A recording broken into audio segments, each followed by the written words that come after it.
Kemarin waktu pesta udah ketemu ya. Oh, saya panitia belakang layar. Saya kebetulan jurinya kan kemarin sana. Pas misi. Ya. Oh, ketemu tapi mungkin Undang ini ya. Halo, selamat sore. Jumpa lagi dengan 102 FM Radio Barong Singaraja Bali. Kali ini kembali bersama saya Fajar Ridana dan Rina Maharani menyampaikan satu paket acara setiap Jumat sore Gita Sastra Labarang. Dan seperti biasa acara ini dikawal oleh Hedi Arudi, Dede Widaraga, Chandra Wijaya dan Harta Wijaya. Pada sore hari ini di edisi ke-18 hadir kelompok Biang Lala dari Uniksa Singaraja di bawah bimbingan Bapak Profesor Dr. Gede Artawan MPD. Kemudian juga kita kedatangan tamu yang pastinya sering datang, tiba-tiba hilang dan nongol lagi sekarang ya. Wahya Santosa, selamat datang di sini. Dan seperti biasanya ya di acara ini kita kedatangan Prof. Artawan Satria Kusuma dan juga Bunda Putri Swastini sebagai inisiator acara ini. Namun pada sore ini lebih istimewa karena Prof. Artawan tidak bisa hadir karena satu hal, Satria Kusuma sedang mendampingi ya pemutaran film Layon Sari Jayapran Layon Sari di Denpasar, dan Bunda Putri sedang ada acara juga di luar sana. Baik, penggemar sastra dimanapun saat ini sedang berada, saya akan hadirkan tembang dulu sebelum lanjut ke acara inti di sore hari ini.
Sebelumnya kita kenalkan dulu personil yang hadir di sini. Ada Dede Mintaraga, ada Putu Waya Santosa. Nah, Putu Waya Santosa ini adalah penyair bahasa Bali yang sudah mengeluarkan banyak buku dia.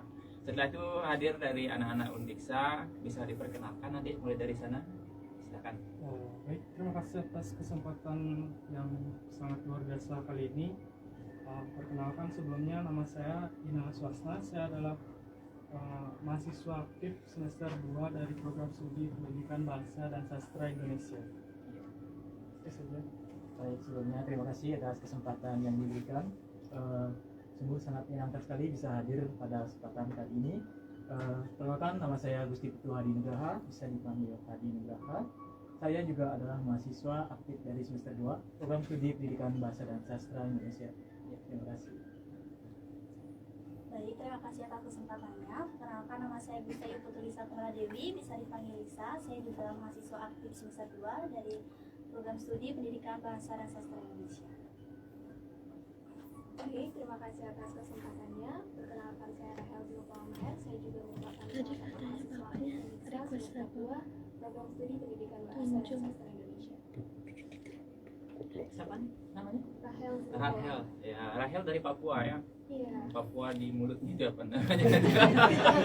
Di tengah-tengah mulutnya Papua itu. Oke, episode baru kita kedatangan salah satu mahasiswi dari Papua dan dia kuliah di Undiksa ya. Oke, sebelum kita melangkah ke gebrakan dan pertanyaan-pertanyaan yang ingin saya sampaikan dan tanyakan kepada adik mahasiswa, silakan gebrak dulu dengan pembacaan puisi. Saya minta Putu Waya Santosa untuk membacakan puisinya. Ya, semangat Pak Putu. Terima kasih. Saya akan membacakan puisi dalam kesempatan ini berjudul Menawar Batur Membeli Pinjaman, buah karya Nuriana Asmaul SH. Menawar batur membeli kintaman, buah karya Nuriana Asmaul SH. Bahkan angin pun bertasbih cinta. Di sini di antara bukit lava, kita pernah bersikir mesra. Turunkan perahu itu, Nuh. Danau ini sepertinya akan murka. Banjir bandang melanda. Aku bukan Nuh, ayu. Perahu di bukit itu sudah melampaui waktu menjadi batu. Nuh itu sama dengan Nur. Berdoalah kepada Tuhan agar batu itu kembali Jangan menjadi sampai habis ini. sampan. Kadang kita lupa. Bawa aku berlayar, Cari berdayung instrumen kita lalang sastra. ke seberang. Rumpun dalang itu sudah Sering kan hangus di sana. saya. Terbakar keserakahan orang. Siramlah dengan doa agar tumbuh seperti semula.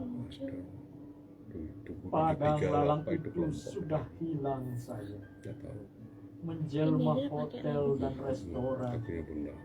Bumi merintih, gurun pepohonan sujud. Danau dan bubuk ikan bertakbir istighfar untuk kemakmuran dan damai alam.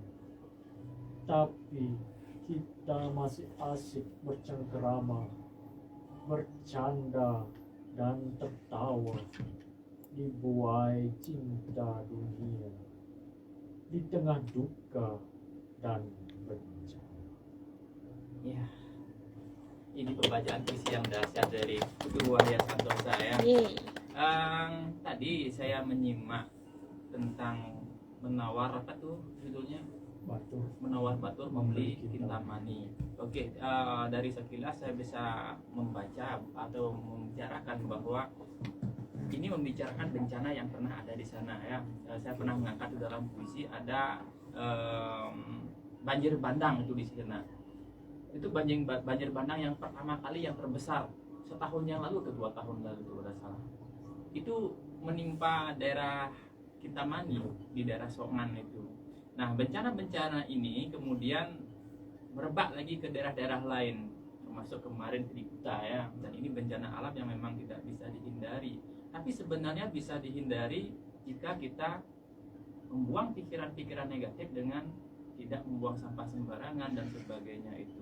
Sebab di sana itu semua hutan-hutan itu dibabat habis gitu. Dan di mana itu fenomenanya seperti itu, semua dijadikan bangunan. Seperti di Sambangan daerah saya itu di setiap pinggir kali itu dulunya banyak pohon-pohon, sekarang dijadikan BTN gitu, dibabat habis. Dan akhirnya apa? Kalau di Sambangan dibabat, di sini di Bakti Seraga yang banjir. Semua daerah saya. daerah saya juga. Pak Fajar gitu. Sebenarnya kita susah juga Pak Edi. Jadi satu sisi kita kalau di Bali kan kenal filosofi Trihita Karana ya. Iya, iya. Sekarang kan kayak Besakih sekarang lagi ada nih. Iya. Kita secara ini kita memohon memuja-muja datang berbondong-bondong ke Besakih mau sembahyang. Totalnya kita buang sampah sembarangan. Sekarang sampah itu kelihatan tuh di media sosial di mana-mana kan. Iya. Nah nanti tiba-tiba banjir, yang salah siapa kan gitu. Padahal itu perilaku kita juga gitu. Iya, iya. Kalau kita jalani filosofi itu kayaknya akan baik-baik saja. Biasanya kita suka mencari kambing hitam. Ya, kambing putih polos itu kan lebih gampang dicari. Gitu. Kambing hitamnya kenapa? Oh ini salahnya udah kali caru lagi kan?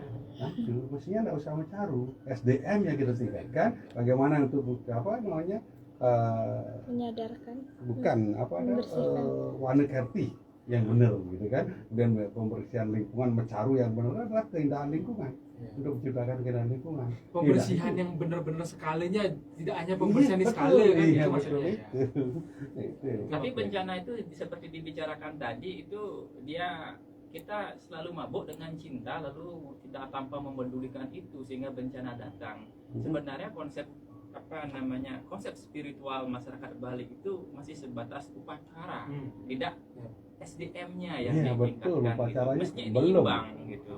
Dan itu menarik sekali dibicarakan dalam sastra, dalam puisi, dalam cerpen gitu. Dalam puisi sudah dibicarakan seperti itu. Dan ini saya katakan kemarin bahwa puisi itu adalah sejarah gitu. Puisi adalah sejarah. Ini tahun berapa dibuat? Kenapa sih dibuat itu? Oh, pada tahun itu ada bencana misalkan. Dibuatkan puisi. Makanya puisi itu adalah bisa sejarah. Saya menjadi tonggak sejarah maksudnya Iya, kan? bukan tonggak. Bukan. Peristiwa sejarah yang Oh, terjadi gitu. Apa kalau kemarin siapa yang bilang apa itu puisi itu bisa jadi catatan atau apa memori atau apa ya Pak Prof? Pak Prof Iya, ini dia, catatan itu apa? Bukan apa? seperti itu yang tadi Pak Edi bilang. Jadi ada suatu tahun yang lalu masih bisa kita ulangi lagi Iya, sekarang. iya. Kita bisa mengetahui dari puisi kan. Iya. Sama kayak kemarin apa sumpahmu itu cerita Ramayana yang Ramayana. puisi. Ya. Oke, itu tadi adik-adik ya sekitar penghangatan dulu diskusi kita antara alam, bencana, cinta, lalu karya sastra berupa puisi. Itu bisa dirangkum. Baik Rina, selanjutnya kita akan suruh adik-adik mahasiswa untuk membaca puisinya dulu. Siapa yang pertama? Oke. Sebelumnya kalau pada saat pembacaan puisi baiknya buah karya atau memang Wah, karya? tujuh mangsanya. Nah, ya. Karya. Karya. Nah, Jadi- tadi kan sudah dibacakan oleh Wahya ya cara pembacaan puisi. Puisi itu akan ada titik mangsa, ada judul, ada penciptanya siapa, lalu puisinya, dan yang terakhir adalah tempat tahun diciptakan. Itu mesti dibacakan secara utuh biar tidak terjadi plagiat namanya. Kan plagiat itu sekarang ngetop sekali gitu. Jadi untuk menghindari hal itu kita memperhatikan itu, dan itu adalah cara pembacaan yang baik Anda lomba maupun sebagainya. Buah karya atau Nah, karya? karya saja. Karya Karya saja. saja. Perlu ada buahnya kan? Judulnya dulu dibacakan, satu ada jeda, lalu karya, satu hayati puisinya, bacakan, baru ditutup. Oke, sekalian siapa yang pertama? Ya, dari yang cewek atau yang cowok dulu nih? Nah, sama saja, yuk. Ya, silakan. Silakan adik ya. Kalian kan dua-dua kan? Oh, Iya. seimbang. Biasanya nggak seimbang nggak tahu. Ya sekarang seimbang. Iya. Baik, Gitu. mungkin di sini saya akan memulai dengan membacakan puisi karya saya sendiri. Mantap. Oh, iya. Mantap, itu mantap. Keren banget. Itu tahun 2022 waktu saya SMA, dan saya mengambil tema alam daerah saya sendiri yaitu Kintamani. Kintamani. Oh, dari Kintamani mana adik? Saya dari Skardadi. Skardadi. Masih ingat kemarin ada longsor, longsor dan gininya Longsor itu? dan banjirnya itu Ya tahun berapa dia? tahunnya udah apa namanya? 2-3 tahunan ya? kayaknya lebih kalau yang longsornya itu baru dekat-dekat ini. Begitu ya. Kalau yang banjir itu udah Daerah Songan. ya daerah Songat tuh. Iya. Saya lupa dah. Ini Sukowana, bukan? Bukan di daerah Songat di bawah. Songan silakan. kalau Sukowana sebelum ini kan. Ya lanjut. Baik. Negeriku yang indah, karya Swasna. Genangan air membentang luas, batu dan tanah menjunjung ke atas, ditumbuhi pohon cemara dan bunga edelweiss, bergoyang-goyang oleh angin yang berhembus, diiringi gerimis serta kabut yang begitu halus. Di balik keindahannya, banyak hal yang membuat rindu. Angin yang berhembus dengan kencangnya, burung yang berkicau begitu merdunya, udara yang begitu segar yang kuhirup, membuat suasana hati menjadi syahdu. Inilah tempat tinggalku yang begitu nyaman. Terima kasih. Judulnya apa tadi adiknya? Negeriku yang indah. Nah, sekarang ini yang dibacakan pertama oleh adik mahasiswa PSLU Barong yang di rumah dan studio. Dia sudah mampu menciptakan sebuah puisi ya. Sekarang kita diskusikan dulu puisi karya adik ini. Puisi itu tidak berangkat dari ruang kosong. Nah, tentunya ada suatu proses kreatif sebelum terciptanya itu. Misalkan pematik-pematiknya apa sih terciptaan puisi itu? Mungkin pematiknya itu ada danau, gunung, hutan. Mungkin itu yang dijadikan inspirasi untuk mendapatkan petikan kata genangan air membentang luas yang menggambarkan danau Batur. Terus ada batu dan tanah yang menjunjung ke atas, itu melambangkan bukit dan gunung yang ada di Kintamani tentunya, serta pohon-pohon yang masih banyak dan dapat dikatakan masih hijau, yang sehingga menciptakan udara yang masih segar untuk ditinggali. Kalau restoran-restoran yang ada di sana masuk di sana Kafe-kafe ya. potong-potong pohon. Kau jadikan sup, Kau jadikan kau hidangkan di restoran-restoran. beli Begini, semua. itu bisa dijadikan puisi itu ya. Bisa. Kau potong-potong hutanku, kau sajikan di restoran-restoran cepat saji, lalu kau jual kepada mereka. Nah, bisa dijadikan puisi itu. Bisa jadi kritik sosial juga. Kritik sosial ya. Nah, terus berbicara tentang kritik sosial gitu. Di puisi-puisi yang modern ini banyak kritik sosialnya. Seperti yang dibacakan oleh Waya itu kritik sosial sebenarnya. Kita terlalu mabuk dengan cinta, tapi lupa bahwa dengan lingkungan itu sendiri kita hidup berdasarkan lingkungan, tapi kita lupa terhadap lingkungan itu gitu. Oke, masih di puisi yang tadi yang dibacakan oleh adik mahasiswa. Pesan yang ingin disampaikan dalam puisi itu apa sih, Dek?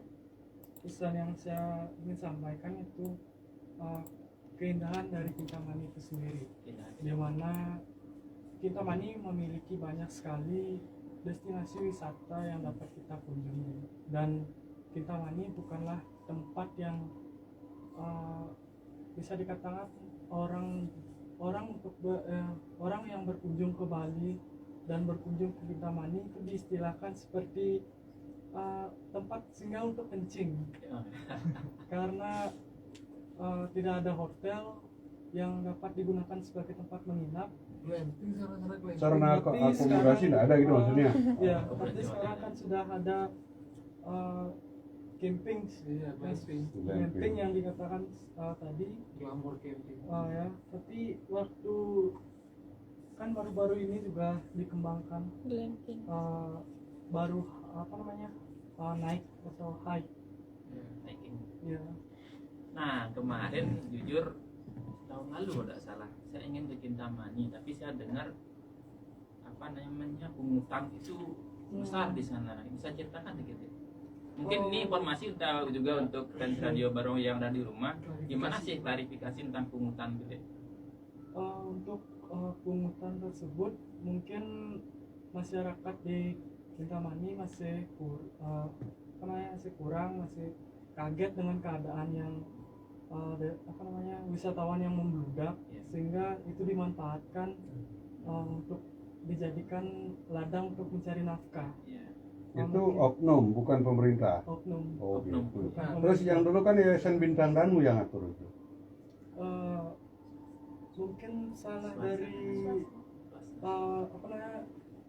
pemerintah daerah di Bangli juga Oh gitu. kurang memperhatikan bagaimana kekurangan masyarakat di Kintamani tentang adanya Oke. Lewat ya. Suasana. Iya. ya, Suasana tadi, Suasana kan sebelum bilang pengen bahwa orang-orang itu tahu Kintamani itu indah dan lain sebagainya, biar wisatawan datang ke sana. ya, Tapi ketika wisatawan datang ke sana, mendapati hal seperti itu akan menghilangkan wisatawan. Iya. Nah, itu sebenarnya jadi bumerang. Jadi kalau kita mau mendatangkan wisatawan, ya kita biasa aja. Kalau kita seperti itu, malah nanti wisatawan jadinya maunya ke sana lagi, Kapok. nggak usah lagi, kapok. Nah, itu bisa jadi introspeksi juga kan, bisa dibuat di puisi nanti. Ternyata Kintamani ini daerah spesial bagi para sastrawan ya. Iya. Di sana ada rumah peninggalan penyair siapa? Takdir Alisah Bana. Oh, STA. Pernah ke sana, Dek ya? Ya. Belum pernah ke sana. Harus ke Bagaimana? sana. Ini adik-adik juga harus ke sana. Anak Agung Panji Tisnu membuat kabut di bukan di Kintamani, di Cintamani sebenarnya. Kintamani. Iya.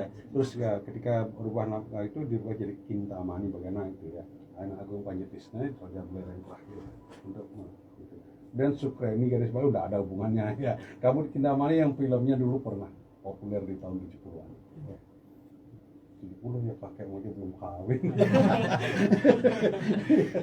Kintamani itu enak sekali Iya, sebagai sumber enak. inspirasi. Makanya STA tuh sampai buat seperti persinggahan di Persinggahan di sana. Ya.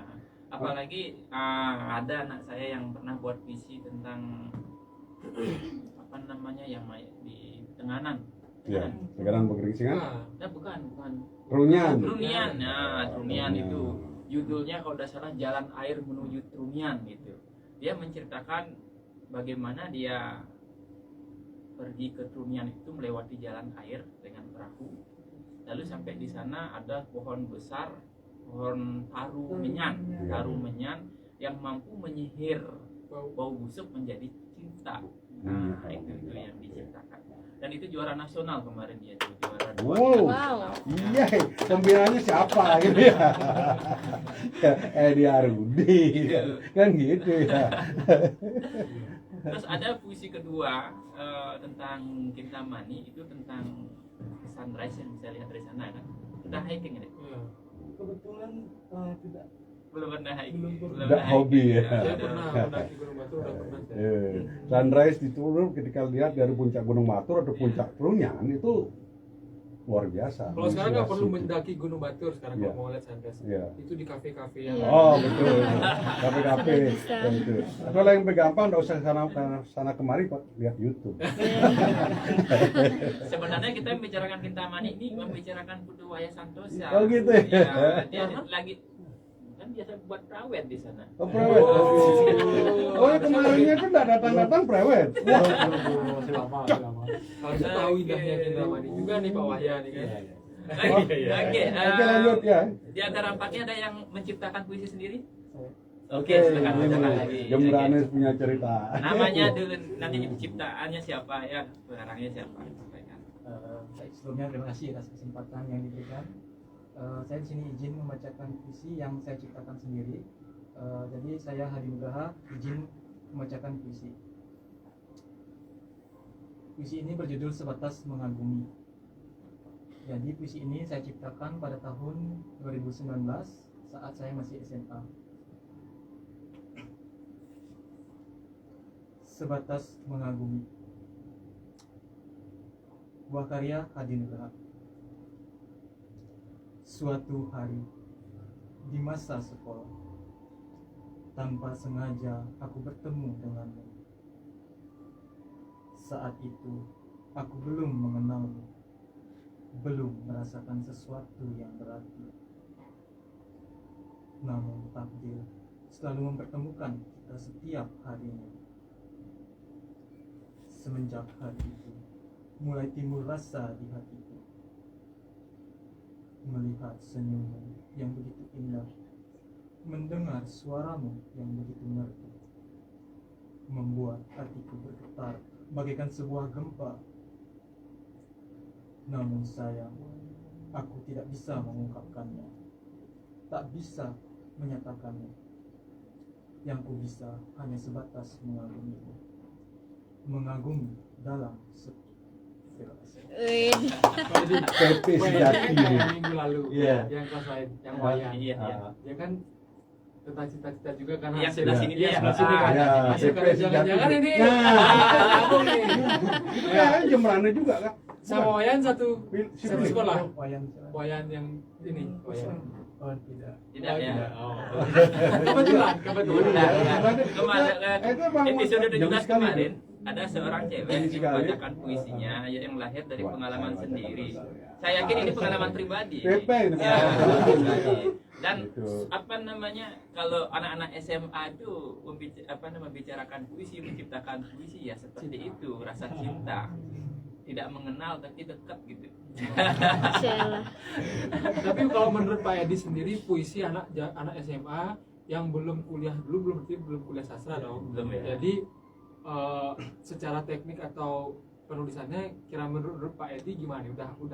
Sudah mulai cukup bagus atau perfect? Yang saya katakan bagus itu dari anak SMP dan anak SMA itu adalah mau menulis. Ya, Itu yang betul. pertama, mau menulis. Setelah menulis banyak, baru di sana menempat diri. Itu termasuk puisi diapan itu. Belum tersentuh apa namanya, majas-majas dan sebagainya. Belum tersentuh. Itu puisi diapan khas anak SMP dan anak SMA.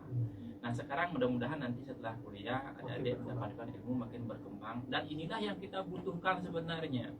Sebab kita tahu dari sekian juta guru bahasa Indonesia di Indonesia hanya 0,0 sekian yang jadi praktisi gitu.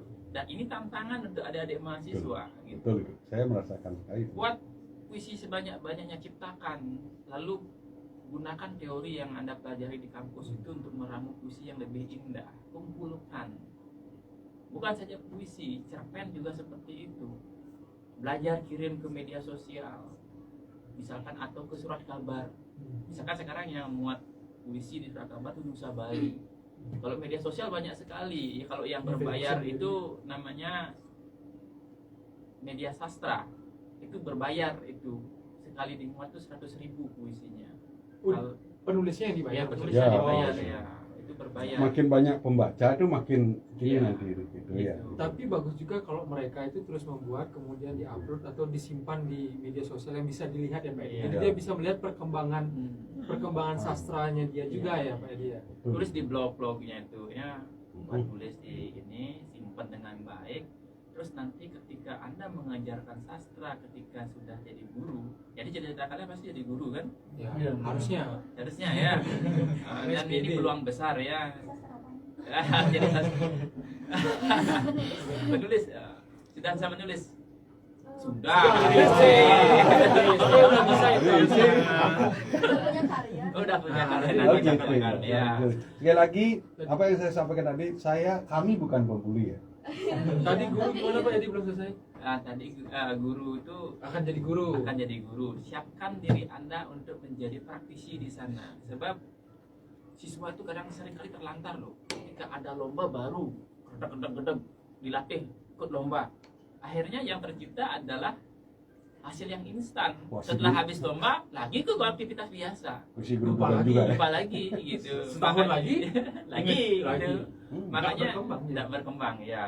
Makanya kita sebagai guru di kemudian hari harus menyiapkan strategi. Misalkan kita sudah punya karya, misalkan, lalu bagikan pengalaman kita, bagaimana proses kreatif kita menciptakan itu. Atau mungkin adik sudah mengenal teknik penulisan puisi dan sebagainya, itu yang kita ajarkan.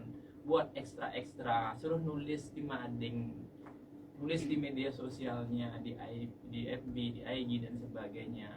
Lalu kalau sudah berkembang lagi bacakan ya, terus isi videonya, video buat sendiri, itu proses kreatif namanya.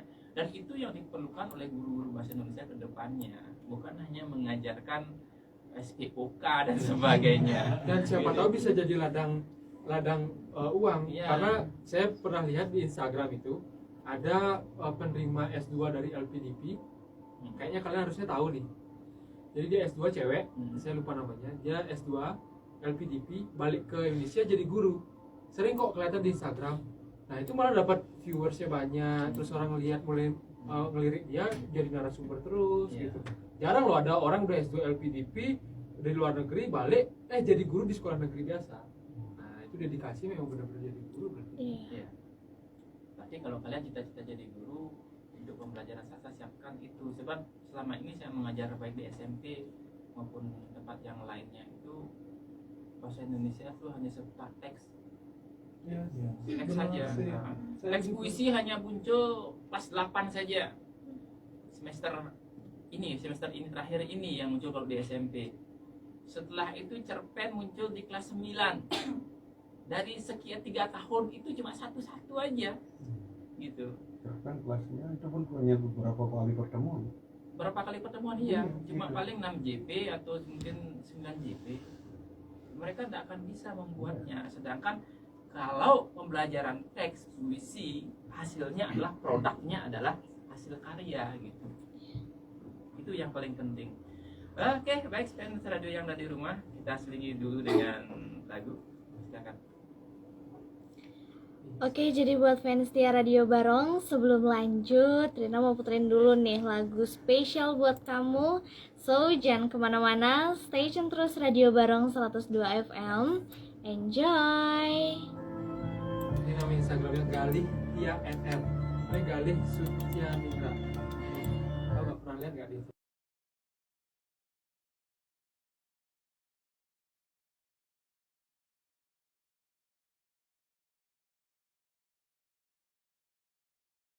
Ya,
mendengar semacam musikalisasi puisi dari Iwan Fals, Sore Tugu Pancoran ya. Dulu pada awal-awal saya menulis puisi, saya sebenarnya penyimak lagu Iwan Fals dan siapa lagi satu itu? Ebit ya. Ebit itu pernah belajar puisi sama Kumpulan Buparagi. Lalu dia hebatnya itu dia bisa Memusikalisasi, memusikannya. ya. Akhirnya dia mandiri menciptakan puisi sendiri, menciptakan musik sendiri. Akhirnya muncullah tokoh Ebit yang sampai sekarang melegenda itu. Gitu. Satu tadi Sore Tugu Pancoran itu kalau disimak dari strukturnya itu adalah musik dari bait puisi. Sebab saya lihat baitnya itu ada per bait itu ada 4 baris dan ada 5 bait kalau tidak salah. Dan per bait itu ada di 4 baris dan rimanya juga sangat indah sekali bila didengarkan. Gitu. Baik, selanjutnya kita akan menyimak pembacaan puisi dari adik kita. Siapakah? Siapa yang ketiga? Adik? Oke, silakan. Loh. Oke, adik dari Papua yang tinggal di Singaraja dan kuliah di Singaraja, dipersilahkan waktunya. Baik, terima kasih atas kesempatannya. Di sini saya ingin membacakan puisi karya saya. Mengapa tak bersama, karya Rachel. Bertemu denganmu menjadi tragedi tak terlupakan bagiku. Kamu membasuh jiwa yang basah dan menghangatkan tubuh yang merindukan kehangatan. Kamu beri perhatian bahkan menatap sisiku. Saat kita beranjak dewasa, aku menyadari bahwa setiap orang memiliki masanya. Kita telah selesai bahkan sebelum aku mengatakan aku mencintaimu. Kita memilih melanjutkan kisah pribadi tanpa bertanya, bagaimana kalau kita melangkah bersama? Katanya kekuatan cinta mengalahkan apapun. Lantas mengapa kita tak bersama? Apakah sungai itu terlalu deras untuk kau lewati? Atau takdir memang tak mengizinkan? Kita telah usai. Bahkan saat aku merindu, aku hanya dapat berdiri sendiri. Nanti boleh saya kritisi sedikit ya, Dek. Pembacaannya apa penulisan? Pembacaannya, puisinya bagus ya. Cuma pembacaannya kamu takut sama anjing ya? Dikejar. Itu anjing. Itu seperti dikejar anjing aja. Coba kalau baca puisi itu dari judul dulu deh ya. Judulnya apa? Satu penciptanya siapa? Lalu maknai puisinya itu rasanya apa? Apa rasanya kecewa, rasa cinta, atau rasa apa? Kalau rasa cinta itu dibacakan dengan sumringah. Kalau rasa kecewa tentu dengan sedih. Itu belum masuk dia. Itu rasa tergesa-gesa. Tergesa-gesa, ingin cepat berakhir. Dan itulah kelemahan kita dalam membaca puisi. Ingin cepat-cepat berakhir. Gitu. Padahal lama-lama enak lah. Apa itu? Endingnya bro, asal lama-lama Ya. enak loh. Ya, nah, bisa kritis ya, nanti kalau memang ada keputaran kedua pembacaan puisi harus lebih baik lagi. Ini adalah kuliah umum di sini, kuliah umum yang Laboratorium. mungkin jarang didapatkan oleh banyak orang dan mudah-mudahan banyak juga yang mendengar di rumah sehingga mereka mendapatkan informasi bagaimana sih menciptakan puisi itu, bagaimana sih membacakannya, lalu apa strategi-strategi dalam menciptakan puisi, dan itu yang akan kita bicarakan nanti. Strategi-strategi Anda dalam menciptakan puisi itu apa sih? Gitu. Sekarang lanjut adik yang berikutnya, silakan perkenalkan diri dulu. Baik, perkenalkan nama saya Gusti Putri Sangma Dewi, bisa dipanggil Lisa. Saya akan bacakan puisi karya saya pribadi. Sulit melupakan, karya Lisa. Di lautan rindu yang tak terhingga, jejak kenangan sulit terhapus begitu saja. Di setiap detik, ia terpatri dalam jiwa. Sulit melupakan, seperti menggenggam awan. Mimpi-mimpi tercipta di balik mata. Rindu yang terus mengalir tanpa henti. Sesali, tak mungkin namun terkadang. Sulit melupakan, seperti menari di kenangan. Tiap bait puisi, lirihnya mencoba mengurai kerinduan yang terus terjaga. Tak ada ruang, tak ada waktu yang cukup. Sulit melupakan, seperti mencoba menahan waktu. Namun dalam langkah, terang benderang muncul. Hati merelakan menerima kehadiran baru, meski sulit melupakan. Ia bukan akhir, sebab setiap pelukan menyapamu, menyentuh hatiku. Terima kasih. Iya. Ya, terima kasih pembacaannya. Mungkin begini deh ya. Rachel, Kak Rachel. Rachel ya, Rachel tadi judul puisinya apa sih, Du? Mengapa tak bersama? Mengapa tak bersama? Coba bisa ceritakan nggak proses kreatif penciptaan itu kepada pemirsa yang ada di rumah? Untuk penulisan puisi sendiri ini karena saya mengikuti salah satu lomba nasional cipta puisi yang mereka memberikan tema langsung secangkir kenangan. Secangkir kenangan. Ya, jadi di sini saya seperti ingin menceritakan tentang kenangan saya bersama yang masa lalu gitu. Terus kita memang tak bisa bersama gitu. Jadi aku ingin kayak kasih tahu kalau aku masih ingin bersama, aku masih cinta sama dia, tapi kan nggak mungkin. Jadi aku memilih untuk menuliskannya dalam puisi dan juga menceritakan secara pelan-pelan. Mirip loh dengan yang itu. Iya, Itu kan mirip, sebatas mengagumi ya. Mengagumi. Ya, ini Setelah sih- Tak ini bisa miliki. kenangan, ini juga sulit melupakan. Gitu ya. Tapi tenang, nanti apa suruh banjir bandangnya, tidak ceritanya pasti hanyut juga. Gampang gitu ya.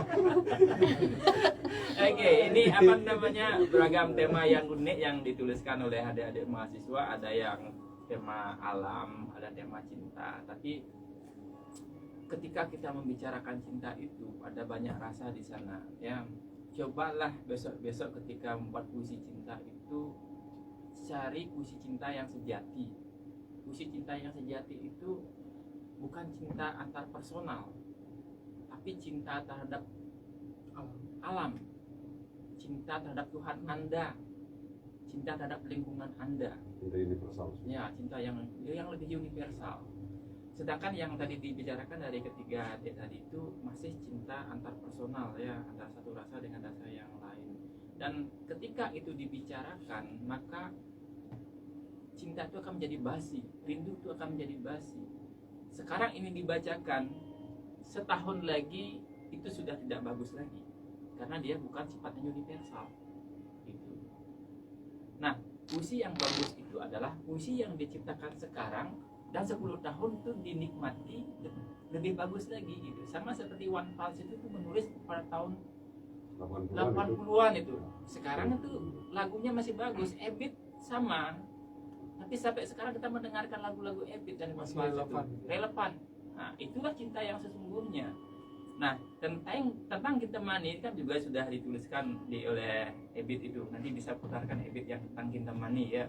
Nah, untuk fans radio yang di rumah dan di studio, kita bisa belajar dari apa yang ditulis oleh pendahulu kita, oleh Ebit GAD, oleh Iwan Fals untuk menciptakan sebuah karya gitu.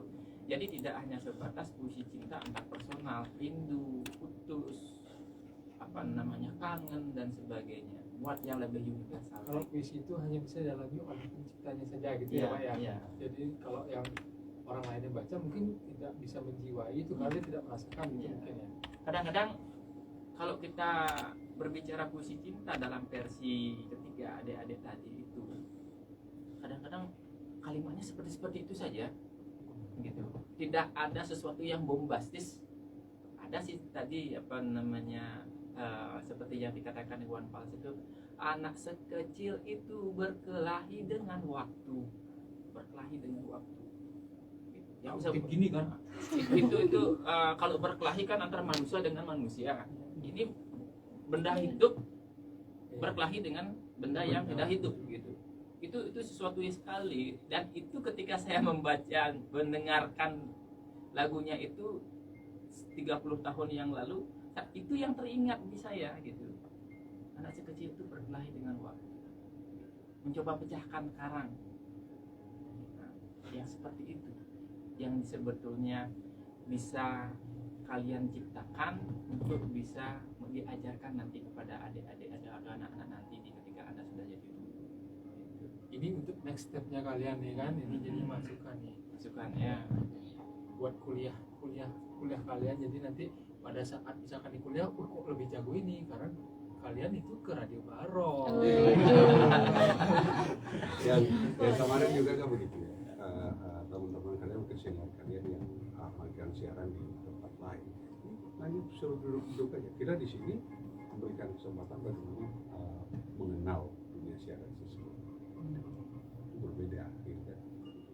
Jadi yang tadi sampaikan kan tentang puisi itu semua PT kan, pengalaman pribadi. Itu kalau mungkin dibacakan oleh orang lain akan lebih bagus lagi, karena bisa aja ketika kita membacakan gitu ya,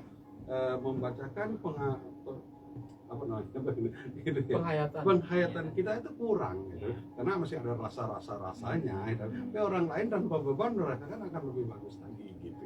Iya, coba kasih orang lain gitu ya.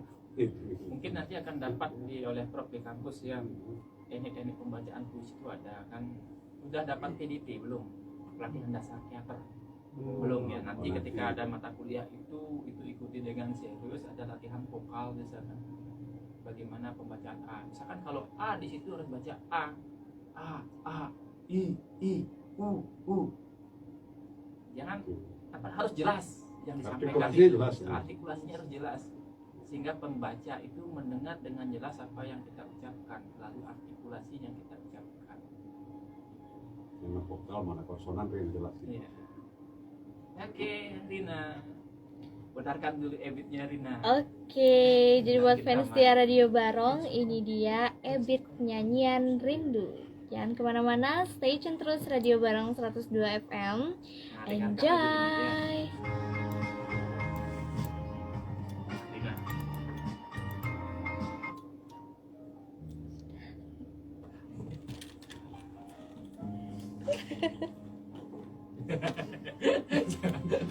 Cara butuhnya di bawah Ini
Tumpuk kekayaan dengan menyulap pohon dan hutan jadi barang dagang. Aku tercengang, kelimpungan, seperti monyet kehilangan sarang, gela dan ngeri hingga pergi lagi. Lari ke pengasingan, menjadi penari kendang, babat-babat penopengan, babak-babak rupiah yang bikin lelah. Sebagai monyet, tak mungkin aku diam, duduk di kursi goyang bekas pohon, hutan sarangku yang dibabat orang.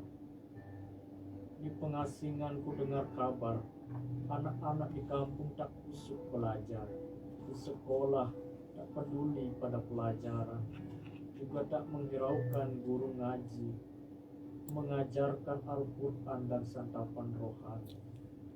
Sebab hati pikirannya dikebiri duniawi dan dibuai mimpi. Seperti orang tuanya asik menikmati kemewahan hasil menyulap hutan dan pohonan menjadi harta berlimpah. Rumah gedung magrong-magrong, mobil banyak yang kinclong, sehari-hari bergaya hidup kelas tinggi, petenteng berlagak selebriti. Selamat tinggal hutan rindu, pohon cintaku, di pengasingan waktu pesanggerahan kalbu. Aku monyet hanya bisa mengenangmu, gumam terseduh. Akhirnya waktu memberi jawaban seperti yang dulu kau ramalkan. Pesan singkat dari sahabat tersebut kemarin. Ia menceritakan, setelah tak ada lagi hutan yang bisa diganyang dan pohon habis ditebang untuk diuangkan, orang-orang kelimpungan bahkan ada yang stres dan linglung karena terjerat hutan. Mereka yang tempo hari berlomba-lomba menjadi orang kaya baru, seperti Geri munggah balai, sekarang turun kembali ke lantai seperti dulu lagi. Pulanglah monyet rupawan, jangan lalai dan keasikan jadi penari kendang di perantauan. Telah kubuatkan rumah pohon belantara jiwa di kampung kita untuk menyiapkan hari tua, rumah cinta yang bangga. Oke, terima kasih sekali Kak Wahid.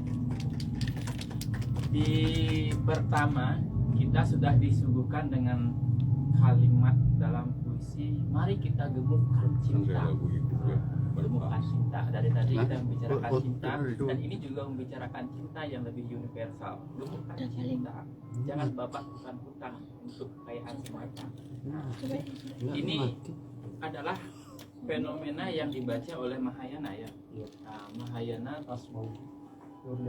Nuriana ya. Nuriana. Dia itu penyair nasional. Kita nggak kelihatan. Dan dia dalam syair-syairnya itu kebanyakan kritik sosial gitu. Dan salah satu kritik sosialnya adalah tentang keberadaan hutan. Dan mungkin saat inilah kita menikmati hasil perbuatan yang dulu-dulu gitu. Kemarin-kemarin dibabat semua, hutan semua dibabat. Setelah itu dikritisi, tapi tetap dibabat juga gitu. Dan akhirnya pada masa El Nino kemarin tuh ya seperti apa, kita kan banjir dan sebagainya. Maka dikatakan gemukkanlah cinta, mari kita gemukkan cinta. Lalu kita punya slogan bahwa kita puisi membasuh jiwa yang keruh, bersihkan hati, gemukkan cinta, mari kita cintai lingkungan kita. Inilah cinta yang lebih universal yang dimaksud, yang saya bicarakan tadi gitu, bukan cinta antar personal gitu. Baiklah, untuk berikutnya Versado yang ada di rumah, kita akan mendengarkan pembacaan puisi oleh penyiar legend kita. Oke, Kak Fajar, silakan Kak Fajar. Saya sebenarnya hanya pelengkap penderita ya. Itu biasanya saya ikut baca puisi ketika ya sedikit ada itu ada banyak, sering sekali kita tidak bisa prediksi datang. Kita undang 5 yang datang 15 gitu ya. Gitu. Itu masalahnya. Ketika kita yang kurang itu makanya saya paling jarang baca KKI, Kawahya yang datang, kita ada juga. Ya walaupun begitu baca puisi juga ya sebenarnya. Kalau kabel itu kita ada Pak Fajar nih kadang-kadang. benar ya. Jadi Habis ini Saya Kak akan Dede. membacakan sebuah karya saya sendiri, itu tentang ibu. Judulnya Untukmu Ibu. 2 September 2002. Hari terakhirmu tatap aku, tatap kami, anakmu, menantumu, dan cucu-cucu. Setelah itu, kau tertidur kaku tinggalkan hidupmu. Dari cerita tokoh atau kitab, setelah kematian masih ada kehidupan. Apakah hal itu benar? Bila hal itu nyata, kenapa tak pernah dapat kurasa? Ibu, bila benar ibu masih bisa melihatku, mohonkan izin pada penjaga langit dan bukakan pintu agar aku bisa ikut pulang denganmu. Ibu, dari tempatmu yang berbeda, tuntun cucumu, cucuku, anak dan cucuku untuk dapat melintasi jalan seperti apa yang telah kau ajarkan padaku. Ibu, mohonkan izin pada penjaga langit agar aku bisa pulang untuk tidur di pangkuan. Terima kasih. Oke. Berhari ya. Oke. Ya, saya terbayang kita ibu saya terakhir kali saya lihat dalam keadaan nafas itu 9 September 2000, 7 September 2002 ya. Gitu. Sini kalau saya lihat bukan 2 September gitu. 2002 terakhir saya lihat kira-kira jam segini sebentar kemudian nafasnya berkurang dia pergi itu sampai. Dan kemarin kakak saya yang kita dilahirkan laki-laki berdua dari satu. Saya pikir kita dilahirkan untuk mati. Oh iya pasti. Silakan kayak gini.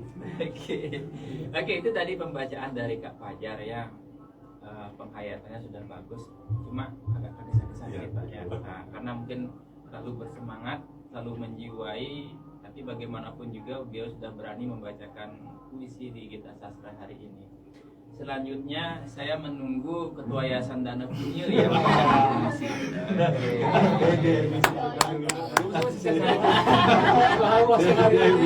Belum pernah baca, belum penghayatan ya.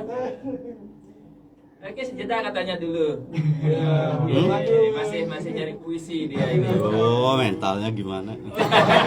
Coba kita suruh owner Radio Barong untuk baca, ayo. Oh, langsung dilalainin saya.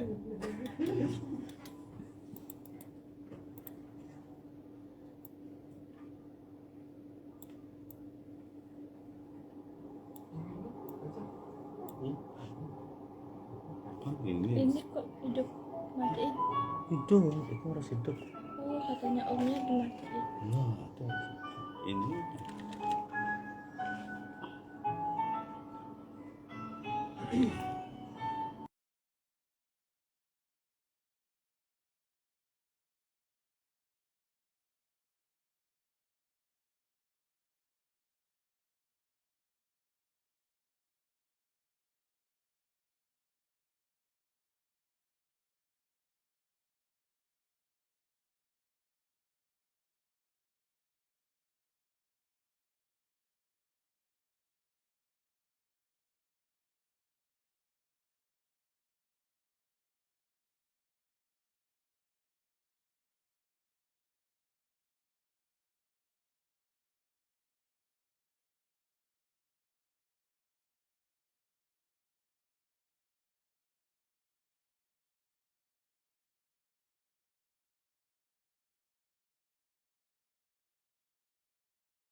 membacakan puisinya.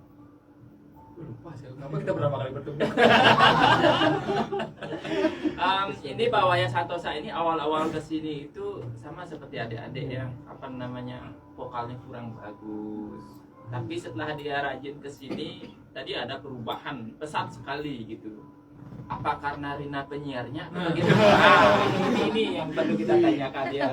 Tetapi ada attitude baik dia untuk berubah bahwa dari suaranya yang kremek-kremek menjadi suara yang lebih Yang bagus jelas. lagi. Ya, jelas sekali.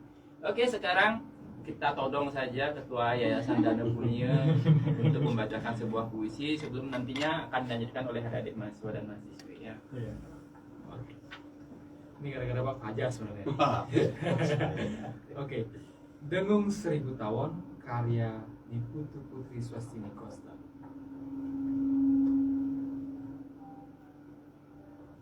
Ketika ku pilih diam dan itu terasa bijak, ku dengar dengung 1000 tawon menggema hingga ke semesta. Nyanyian alam tanpa partitur tidak pula dirigen, begitu alami dari alam. Makin kulatih telinga, makin kunikmati iramanya. Dengung 1000 Tawon, Juli 2021. Oke. Saya minta Raga, jangan dulu tutup bukunya. Salam dulu. Dingin kan? Oke, tadi dibacakan Dengung 1000 Tawon. Menurut Intaraga apa sih yang dimasukkan Bunda dengan Dengung 1000 Tawon itu? Kalau menurut saya Iya, ya. iya. Kalau menurut saya, tapi maaf Bunda kalau Bunda nonton, semoga benar. Jadi kalau menurut saya Bunda nih bikin puisi ini, kalau kita tuh kan nggak harus selalu ngomong ya. Jadi apalagi kalau kita nih masih muda gitu kan, saya masih muda tuh. Wah. Ya, saya paling berapa umurnya? 20. Oh, saya 22.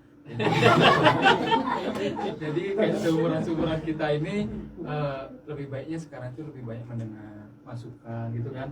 Kayak tadi kita dari tadi kan puisi Pak Edi memberikan masukan. Apalagi kalian yang kuliah di bahasa Indonesia mungkin itu, kalau menurut saya itu Bunda Putri, kita janganlah sekarang itu terlalu banyak bicara. Ada waktu kita bicara, ada waktu kita untuk mendengar. Tapi ketika kita diam mendengarkan, oh ternyata yang mereka omong itu nggak selalu semua jelek. Jadi ada iramanya, apa tadi kan alam. Makin ku nikmati iramanya, makin ku latih telinga, makin ku nikmati iramanya. Jadi semakin kita mendengar, jadi malah membuat kita lebih berkembang, lebih berkembang dari saran-saran dari orang seperti itu. Mungkin begitu. Ya. Mungkin ada satu titik kata yang memusik saya tentang tawon itu. Kadang-kadang apa yang kita dengarkan itu kita juga harus dengarkan dari musuh kita. Kadang-kadang tawon itu kan tidak bersahabat kan. Iya. Tetapi ketika kita mendengarkan, siapa tahu banyak terselip hal positif Iya. yang diucapkan oleh lawan kita gitu. Jadi ada baiknya ketika Anda senang atau benci terhadap seseorang, kamu jangan langsung memutuskan untuk membencinya. Dengarkan dulu apa yang dia katakan benar atau tidak. Iya, ada Makanya satu. ada yang mengatakan kamu dengarkanlah orang tuamu. Anak kecil jangan. Nah, itu salah. Sebab anak kecil sekali lagi dia lebih peka dari orang tua kadang-kadang. Gitu. Dan lebih jujur. Dan lebih jujur. Ya. Itu tuh mungkin maksud yang ingin disampaikan oleh Intaraga. Kita jangan mendengar yang baik-baik saja atau dari orang baik saja, dari musuh kita juga kita mendengarkan gitu. Sehingga kita menjadi bijaksana dalam menyikapi hidup. Nah, memang beda kalau menjelaskan sastrawan dan sama saya nih. Tapi itu sudah mantap sekali Kak Intaraga. Mantap sekali bener apa namanya? Makan di mana kita hari ini? Oke. Tadi penyiar kita mungkin sebentar lagi kita todong lagi nanti ya di paling belakang. Kita ke negara dulu jalan-jalan untuk mendengarkan apa namanya puisinya. Silakan. Baik, sebelumnya terima kasih atas kesempatannya. Saya izin di sini untuk membacakan puisi yang kedua. Diizinkan. Siap, izinkan. Karma Pala, buah karya Ibu Niputu Putri Swastini Kosta. suara genta di hening malam, juga desau angin dan terik serangga, semerbak bunga dan harum duka kepada hiang di parahyangan, merapal irama doa di denyut asa, tunduk pada ampunan alfa, tunduk pada tuntunan swadharma, tetaplah hati di dada, tak lebih tinggi dari kepala, tetaplah kaki berpijak di bumi, tak berharap tumit bertumbuh sayap, tetaplah dagu tak mendongak, karena sesama berdiri sejajar, walau hanya sebutir debu, hiduplah ialah rasa indah, lukisan yang maha agung. Tanah akan kembali ke tanah, ditimbun tanah, tak berbekal tanah, hanya karena setia menjemput sahabat sejatinya. Pahala. Terima kasih. Oke, terima kasih pembacaannya. Menurut Ade, kenapa milih puisi itu? Karena ini mungkin mengungkapkan tentang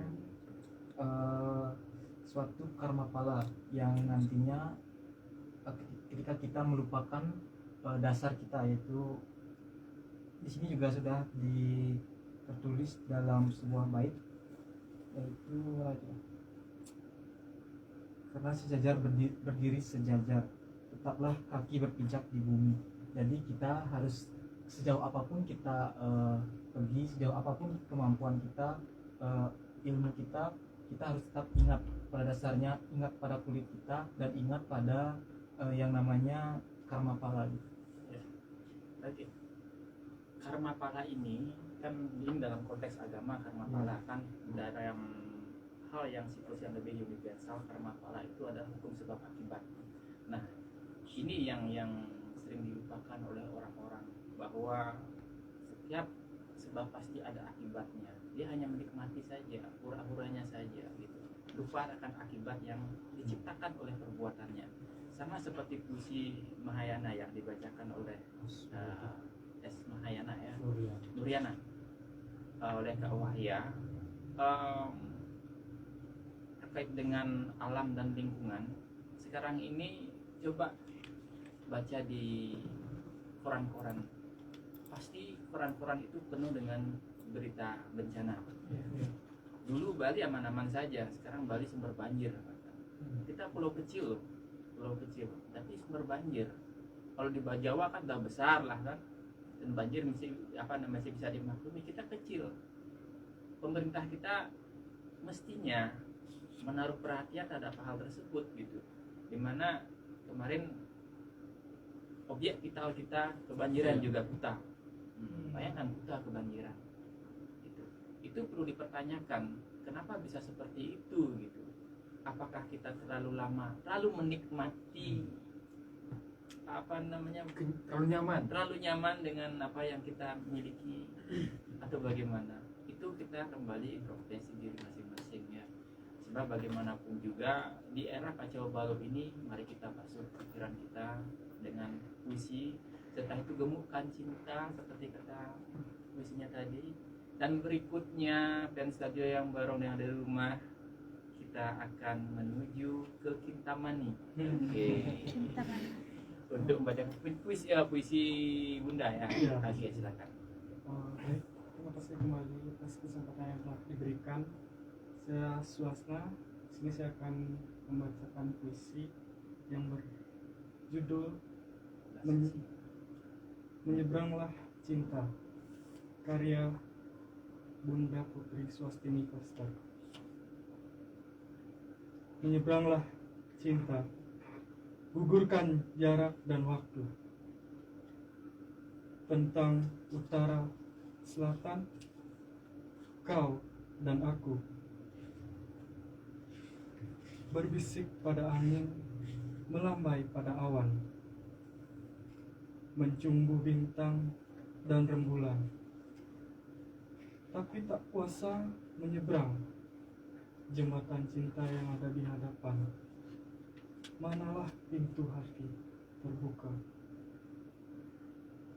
tanpa kau ketuk, dan bila suatu itu tiba, beri aku tindakan, karena aku menunggu di jelang senja.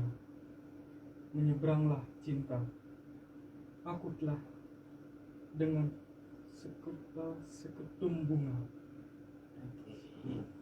Tepuk tangannya dulu. Oke, fans Radio Barong, tadi sudah dibacakan puisi karya Bunda Putri Suwastini Koster.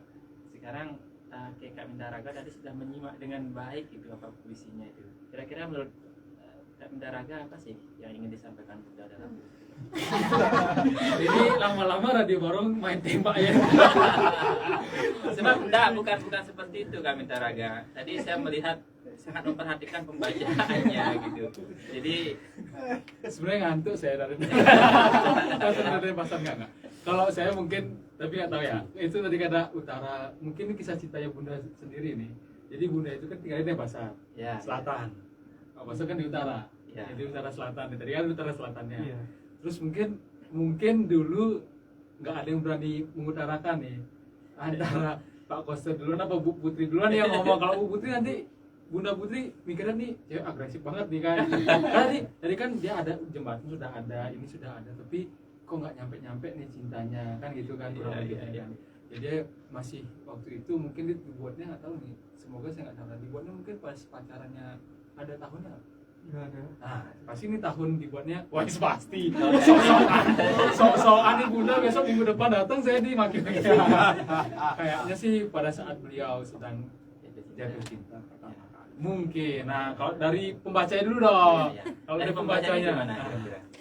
Kalau dari saya menangkapnya itu tentang jarak yang tercipta dalam cinta, yang dimana dalam percintaan pasti ada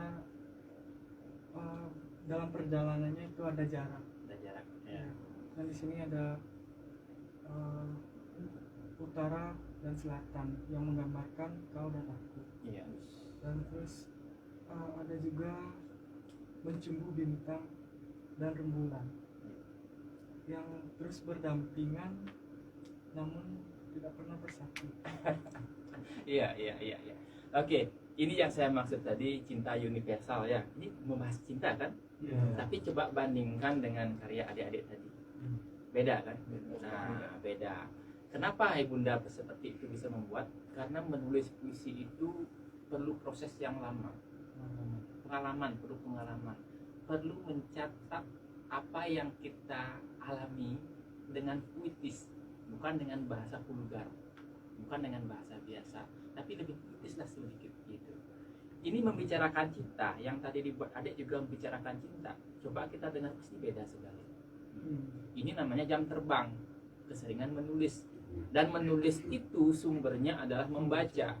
Oke, di sini kita sudah perpustakaan mini, banyak sekali buku karya bagus. Silahkan dibaca-baca. Atau nanti ketika di rumah, kalian cari buku-buku yang referensinya bagus. Misalkan karya Wayan Jengki Sunarta, episode 14 ya. Di sini beliau. Dia itu pemenang Hari Puisi Nasional bukunya. Lupa saya namanya itu. Jumantara judulnya. Itu bisa cek di Shopee atau di mana itu, cari bukunya, itu pemenang pertama itu. Kalau tidak salah 50 juta Hari Puisi Indonesia. Terus mungkin karya Prof itu bagus-bagus.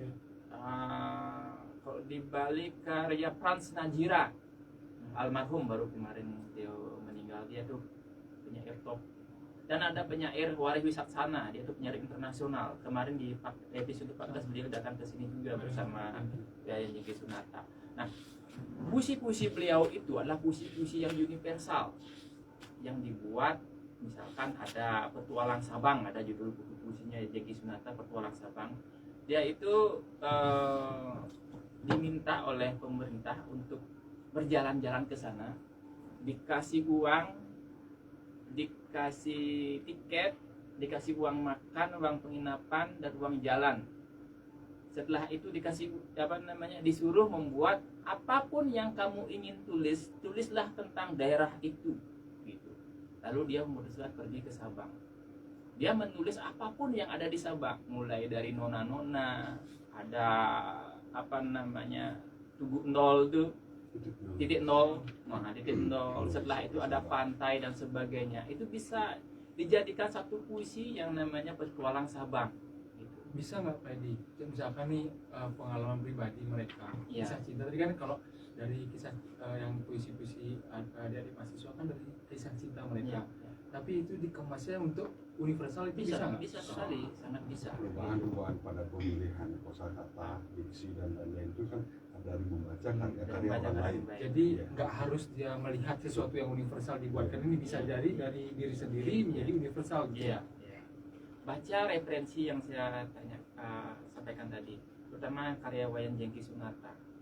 Itu bahasanya biasa dia, cuma menyentuh berbagai lini. Misalkan tentang cinta, di dadaku tumbuh mawar, kau lupa menyiramnya. Dadaku tumbuh mawar, kau lupa menyiramnya, sehingga ia layu. Itu ada puisinya itu. Sesuatu yang puisi-puisi yang dia menang di Kota Singaraja kemarin dibacakan Sarkofagus. Itu mengisahkan perjanjian orang-orang lampau dalam Sarkofagus itu gitu. Dan dia kemas dalam puisi yang sangat indah. Dan dia dapat juara 1 kalau tidak salah pada waktu itu ulang tahun Kota Singaraja. Nah, puisi-puisi karya Wayan Jengki Sunarta ini bisa dicari di internet, cari aja klik puisi-puisi Wayan Jengki Sunarta gitu. Cari referensi bahasa-bahasa yang digunakan dia. Kalau saya sering membacanya, dia sering menggunakan kata menyihir. Setelah itu ada mabuknya. Setelah itu ada apa lagi? Pokoknya banyak sekali kata-kata unik yang bisa dijadikan referensi untuk kita ikuti gitu. Tapi tidak serta-merta kita harus mencontoh dia. Tapi kosakatanya perhatikan. Dan cara menambah kosakata sekali lagi banyak baca buku berkualitas. Oke, baik, lanjut kita ke Papua. Ada adik kita dari Papua yang tinggal di Singaraja yang mau membacakan puisinya. Ingat, pelan-pelan dikit deh ya. Kalau salah maaf ya. Iya. Dimaafkan. Belajar. Baik, terima kasih kembali atas kesempatannya. Kali ini saya akan membacakan puisi Hanya Dalam Hening karya Niputu Putri Swastini. Aku telah tenggelam dalam nyanyian rindu beradaban. Berapa langkah kaki berbilang dan hilang di hembus angin. Berapa kali tak berubah atau menjadi alamiah di bab buku. Tetap saja hatiku meringkuk dalam sepi, rindu yang tak tersampaikan. Aku mengharap sepi di kala damar dalam kamar padam. Namun benak meracau segala hiruk-pikuk rencana-rencana, juga segala kelezatan masa lalu, mengamuk dalam gelap malam, tak memberi tempat dan waktu bagi kesunyian. Di hari lalu, ketika detik demi detik bergetar dan sunyi merajalela dalam hati, suara itu, ya, suara itu begitu jernih, datang dari surga. Aku terbuai dalam taman berbunga beribu-ribu tahun. Kini merindu kesunyian, hening yang datang lagi. Hanya dalam hening Oktober 2021. Oke, sudah mulai pelan dan sudah mulai menguasai ya. Apa judul puisinya Bunda itu? Hanya dalam hening. Hanya dalam hening. Apa yang ditangkap dalam isinya? Saya memilih puisi ini karena kayak dalam sepi banyak sekali racauan-racauan permasalahan yang datang membuat kita kehilangan apa ya? Makanya di sini juga merindukan kesunyian. Merindukan kesunyian ya. Banyak yang mikir kalau kesunyian pasti itu menyenangkan, namun beberapa juga ada yang mengalami kalau kesunyian bukan yang menyenangkan namun menyerang tubuh. Oke. Oke, lanjut ke Tabanan ya. Gianyar. Gianyar. Gianyar. Silakan Adik. Baik, terima kasih atas kesempatan kembalinya. Di sini saya akan akan membacakan puisi yang berjudul Ketika Mimpimu Patah, karya Bunda Putri Swasti. Masih kulihat jejak masa lalu, perjalanan langkah demi langkah ke awan, dan peluhku belum kering di tengah gerimis. Sampai tiba di suatu masa, sebuah senja mengingatkanku tentang sebuah tanya. Siapakah engkau yang mesti kuusung? Di antara jari jemariku di masa lalu, kutulis namamu dan kebenaran. Kuharumkan dengan nyanyian dan tarian. Tunduklah. Perjalanan ke awan ialah tentang rasa berterima kasih. Tapi kau menghitung untung. Hilang rasa hormat ketika mimpimu patah di alam nyata. Matamu jadi tinggal sebelah. Bibir mengasut kusut benang-benang kebenaran. Oke, judulnya apa tuh, Dek? Ketika mimpimu patah. Ketika mimpimu patah. Tepuk tangan dulu. Oke. Fans Radio Barong yang ada di rumah, tadi parade puisi sudah dari adik-adik mahasiswa. Sekarang puncak pembacaan puisi adalah dari penyiar legendaris kita. Kakak Fajar, silakan Kakak Fajar. Kok ini puisi terakhir Rena belum daripada nyiapin. puisi, ya. Rena belum nyiapin, Pak. Oh gitu ya. Saya akan mencoba sekali lagi, saya hanya pelengkap penderita ya. Oh enggak, saya enggak nyebut Dede, tapi nanti minta Raga. Ya. Gengging semesta, karya Bunda Putri Swasti Kosta. Genting dawai getarkan semesta, menyusup ke sabta petala.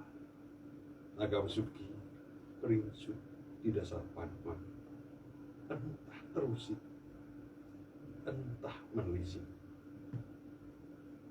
Kabar apa hendak disampaikan sang nada?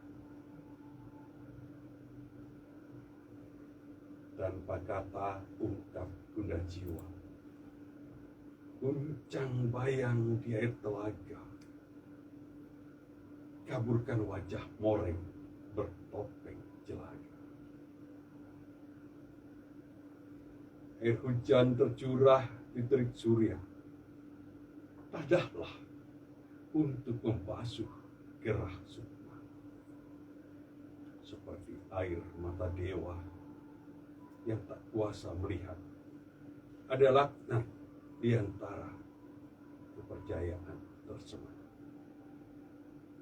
Yoni kuku tegakkan tingkah, siram dengan susu lembu senantiasa.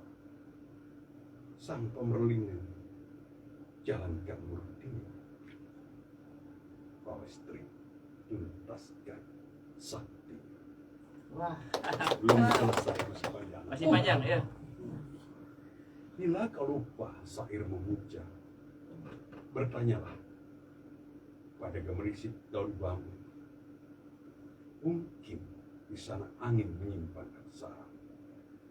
Ungut satu-satu lonce dalam kata. Tapi angan pinjamkan pada lidah yang ambigu. Kerap ular berkepala dua, pantuni kuat karang umbunya. Luruh pada yang dituju, dan bawalah segenggam garam dan sepotong arang batang tunde. Lemparkan ke raksasa mata satu yang hadang langkahmu. Itulah kutukan Baruna. Waspada Surpanaka terbangun dari tidur panjang. Jangan biarkan taringnya menancap di kedalaman nalar dan nuranimu. Kau punya nyali, lawanlah. Itu seteru. Terima kasih. Terima kasih Kak Fajar. Bahasanya di bahasa tingkat tinggi. Iya. Ya. Sesuai dengan yang baca sebenarnya, Iya. karena agama lebih ke agama Iya, ya. iya. Ini betul-betul apa? Kalau sebenarnya seperti yang disampaikan Pak Kak Edi ya tadi, ini cinta universal. Cinta universal. Iya. Ada Lingga, ada Ya, Yoni, itu. Ada baru. ada Baruna. Kira-kira isinya apa itu Kak Fajar? Menurut Mungkin saya ini pemirsa di rumah mungkin ini bertanya-tanya. penyatuan raga. Penyatuan raga. Iya. Penyatuan raga orang yang rindu dalam ini mengenai penyatuan raga yang diiringi dengan doa, sehingga bagaimana kita menjaga yoni kukuh tegakkan lingga, siram dengan susu lembut senantiasa. Yang di atas sana ada saya. Air hujan hancurkan listrik surya, tadahlah untuk membasuh gerah suka. Dari kalimat itu saya melihat, ini penyatuan raga. Penguatan yoni oleh lingga oleh yoni. Yoni, itu iya kan. Oke, Pers Radio Barong, tak terasa hampir 2 jam kita bersama, dan dari perbincangan tadi kita sudah menyimak pembacaan puisi, lalu cara-cara membaca puisi dan sebagainya. Dan Kak Arina, kita bisa akhiri pertemuan kita. Sampai jumpa lagi di pertemuan berikutnya di Gista Sastra episode 19. Oke, Puisi jadi buat membasuh jiwa yang keruh. Yeay.